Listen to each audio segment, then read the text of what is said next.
Hello all, welcome to another random tandem video. In this video I will be doing a homemade ice cream without the ice cream maker. What you're looking at right here is chocolate cookies and cream ice cream. This is homemade chocolate ice cream with chocolate fudge cookies inside. I am going to be making another batch of ice cream, but I'm going to do it differently. And I'm going to do the Oreo berry burst ice cream. I'm going to go ahead and put this back in the freezer. If you guys are interested in learning how to make ice cream without an ice cream maker, stick around. I will show you how in a few. Okay, in this video on making a homemade ice cream without the ice cream maker, you're going to need a few products, objects, whatever you want to call it. You're going to need a tablespoon measuring spoon, a regular spoon, a spatula. You're going to need, this is a bread pan that I got from one of my local Dollar Tree stores. You're going to need one of these. You're going to need 2 mixing bowls, because you're going to have 2 ingredients in there. I'm not a drinker, so don't be surprised that you see that I have bourbon in my hand. You're going to need this. This is very important. If you don't want like frozen ice water for your ice cream, this will help mold the ice cream really well and make it soft enough to where it's easy to scoop. You're going to need pure vanilla extract, or you could just use any kind of vanilla extract. You're going to need a mixer.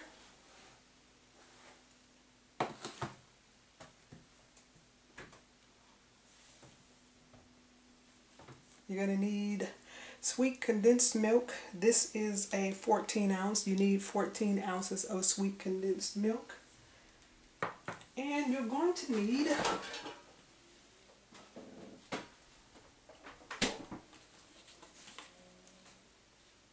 heavy whipping cream. This is a 16 ounce.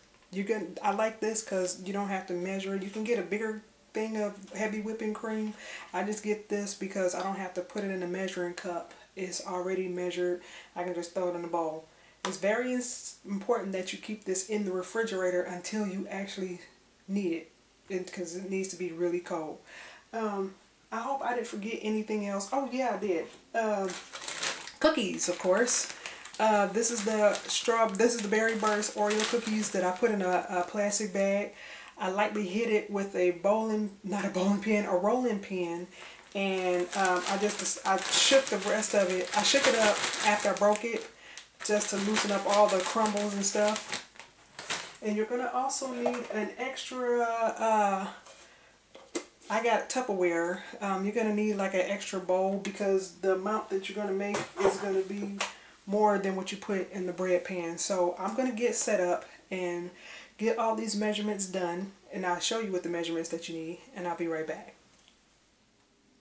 I have poured I don't want to dip this all the way over, but I have poured the sweet condensed milk into the bowl already, and I rinsed out the can because it's summertime and I don't want to have a plethora of fruit flies in my kitchen. This is the vanilla extract. You're going to need 2 tablespoons of vanilla extract, so I'm going to pour that in there.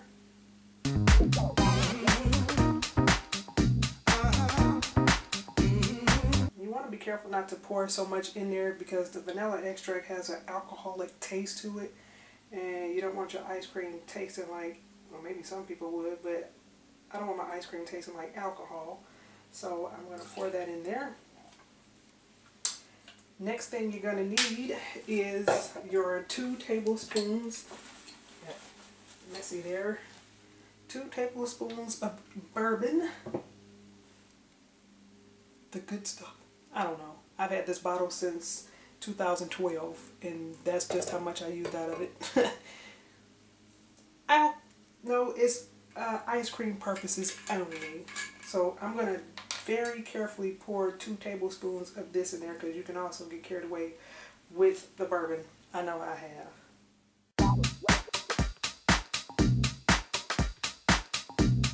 Whoops, see, I'm going over already. So I'm going to just do like a little bit. There, dang it, still making a mess.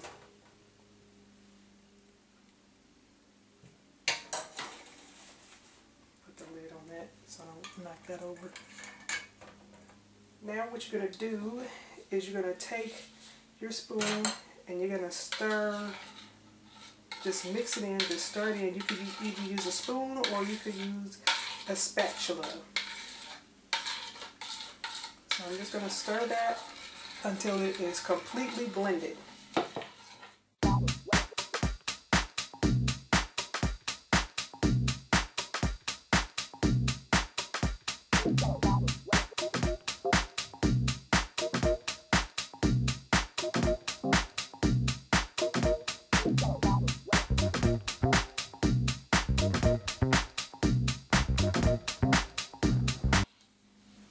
Now that is completely mixed.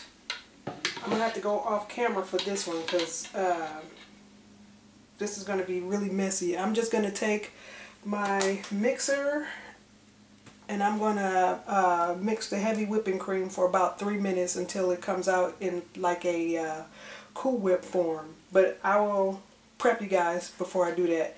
But I'm just going to get this set up, pour the heavy whipping cream, and then I'll be right back. Alright, I have my mixer set. I have the heavy whipping cream, and I'm just going to pour this in my other mixing bowl. Like I said, you need 2 mixing bowls, one for the cream and one for the vanilla part. And like I said, this heavy whipping cream has to be cold. So what I'm going to do, I'm going to whip this on probably the first setting until it becomes like Cool Whip status, and this is going to probably be messy.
Okay, as you can see, this is sort of like Cool Whip status. It's not like majorly Cool Whip status.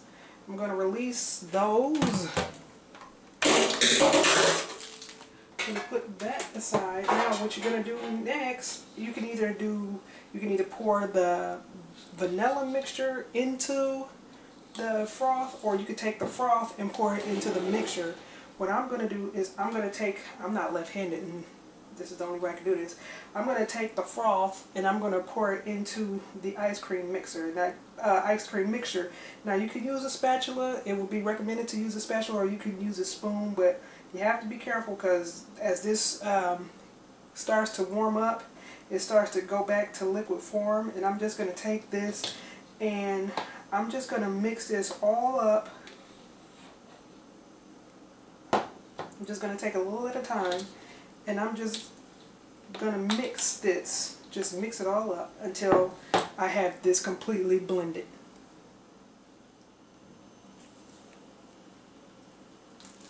I have fully folded the vanilla mixture into the heavy whipping cream. Now if you want to have just regular vanilla ice cream, you can stop right there and just pour it in your bread baker mold, whatever you want to call this. You could pour it in there and just freeze it for 4 to 6 hours. Usually I freeze mine overnight, but I want cookies in mine, so I am going to awkwardly pour the cream in first, then the cookie, then the cream, and maybe if I have enough, the cookie. But this is where the second bowl come in, because like I said, once you put the toppings into the ice cream, it's going to overflow, and I don't want it to overflow. So I'm going to go ahead and get this done.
Now that this is made, with the lid for this one, I'm just going to put the lid on top of that, and I'm going to put it in my freezer.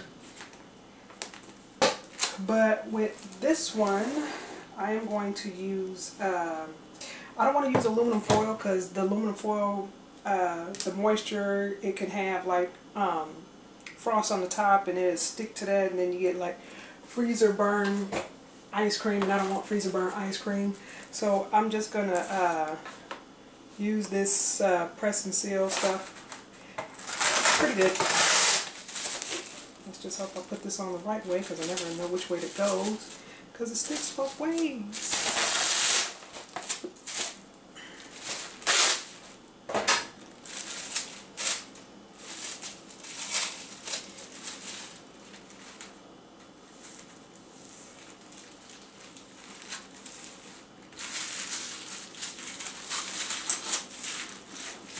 I have homemade, oh, I don't want to flip this because it's already molded.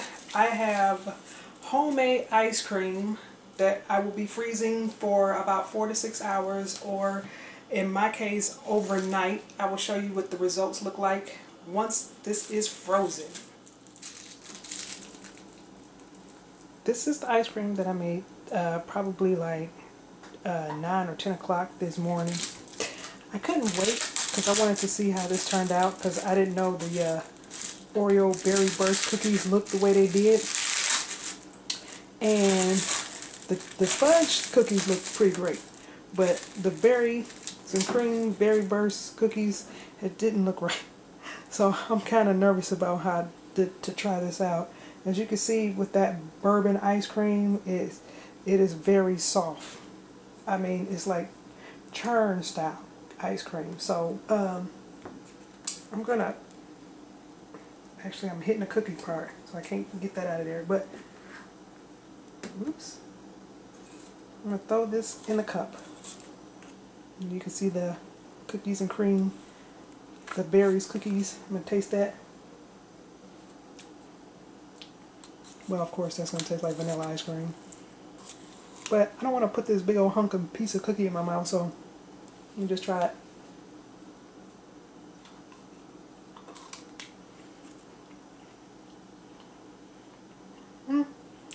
Well, it basically tastes like you just dip the cookie in the ice cream and you're eating it. Nothing big, nothing special. I like the chocolate fudge. The chocolate cookies and cream with the chocolate fudge cookies better.